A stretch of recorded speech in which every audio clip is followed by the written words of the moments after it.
Once upon a time, in a certain kingdom, there was a girl named Karen. Karen was born into poverty.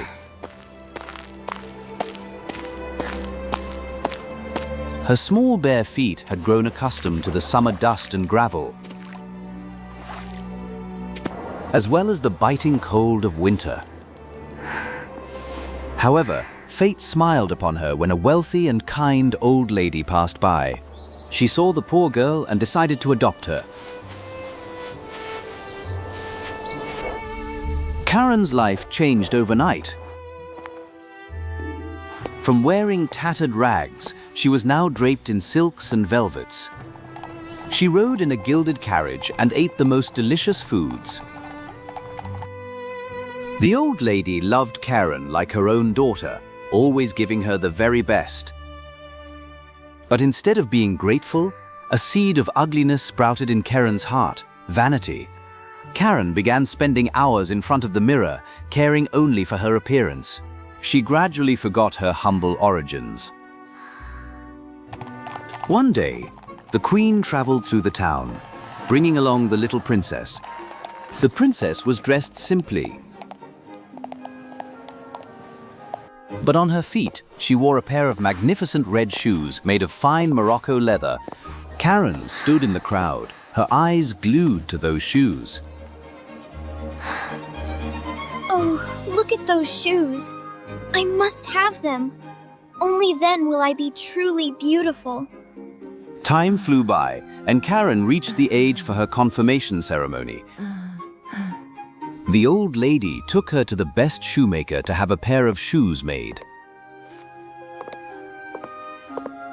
But ignoring the other sensible leather shoes, Karen set her sights on a pair of bright red shoes in the glass display case. She was determined to have them. Because the old lady had poor eyesight, Karen lied. She said they were black leather shoes. The old lady suspected nothing and agreed to buy them for her. Karen loved her red shoes dearly. She wore them everywhere, even to the holy service at the church. I will not tolerate this insolence any longer. You will do as I say. Don't worry so much, child. The path ahead might seem long, but we will walk it together. When they arrived in front of the church, they met an old soldier. He was working as a shoeshine. Because he looked pitiful, the old lady tossed him a few gold coins. She asked Karen to extend her feet for him to polish the shoes. The old soldier smiled a shadowy smile. He tapped lightly on the soles. My, what beautiful dancing shoes. Mind you stick fast when you dance. Karen paid no mind to the old soldier's strangeness. Everyone at the ceremony was shocked and stared at her glaringly red shoes. But the naive Karen thought they were admiring her. Throughout the sacred ceremony, everyone focused on praying. But Karen's mind was glued to the red shoes sparkling beneath her dress. She secretly admired them, turning her ankles to catch the light. Her disrespect had invited disaster. That evening, the old lady suddenly fell gravely ill.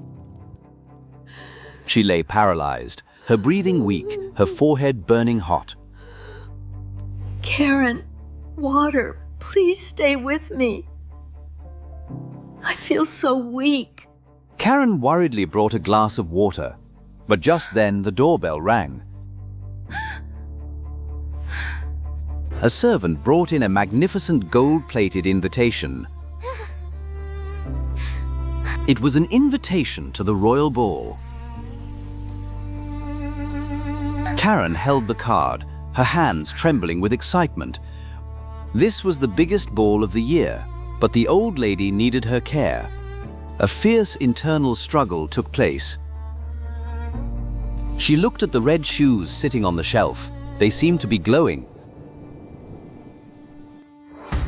And then selfishness won. She won't even know where I've gone. Karen hurriedly changed her dress. She slipped the red shoes onto her feet. Leaving the frail old woman alone in the dark to run after the lavish party, the palace was ablaze with crystal lights.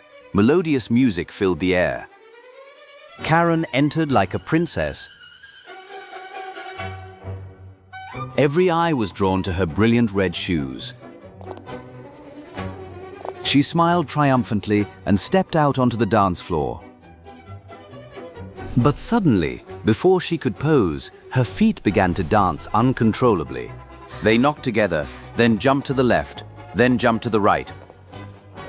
Because she danced so skillfully, everyone at the party focused on her. Karen could not suppress her panic. What is happening? My feet! I can't control them. Karen tried to grab hold of a pillar to stop, but the force of the shoes was too strong. It jerked her down and dragged her across the floor. Outside, pitch black night covered everything. The shoes did not give Karen a single second of rest. They forced her to dance through the cold, empty streets, over the rough cobblestone bridges. Karen was dragged into the dark forest. Sharp thorns tore her expensive silk dress. Her feet were in agony, aching and weary. But the shoes kept dancing, tapping a rhythmic clop-clop against the cold ground. In her loneliness and extreme pain, Karen suddenly thought of the old lady. She remembered the days the grandmother cared for her. She remembered the trusting look in her eyes when she lied. Regret rose like a tsunami, squeezing her heart. She realized how ungrateful she had been. Grandma! I was wrong! I was so selfish! A miracle happened. The moment Karen screamed, the red shoes suddenly skipped a beat. Then they reversed direction. Instead of dragging her deeper, they began to drag her dancing back the way she came. They did not stop until they reached the familiar mansion. Bang! The shoes kicked open the heavy oak door. They dragged Karen up the stairs, rushing straight into the old lady's bedroom. The room was still silent under the moonlight. Grandma, please wake up. Punish me, scold me. But please don't leave me. Forgive me. The noise and Karen's cries woke the old lady. She wearily opened her dim eyes. She felt the pain and repentance in those cries. She struggled to sit up. Using her last bit of strength, she opened her arms wide. Karen, my poor child, come here. Hearing her call, Karen tried to use all her will to resist the shoes. She leaned toward the old woman, trying to grasp her hand. I love you, Grandma. I promise I will be good. It suppressed the curse on the red shoes. Immediately, the shoes stopped dancing and slipped off her feet. They became wrinkled and gray, like withered leather. The next morning, the shoes vanished into the void. As for Karen, she now danced with bare feet, bringing laughter to everyone. She stayed by the old lady's side, and they lived happily ever after.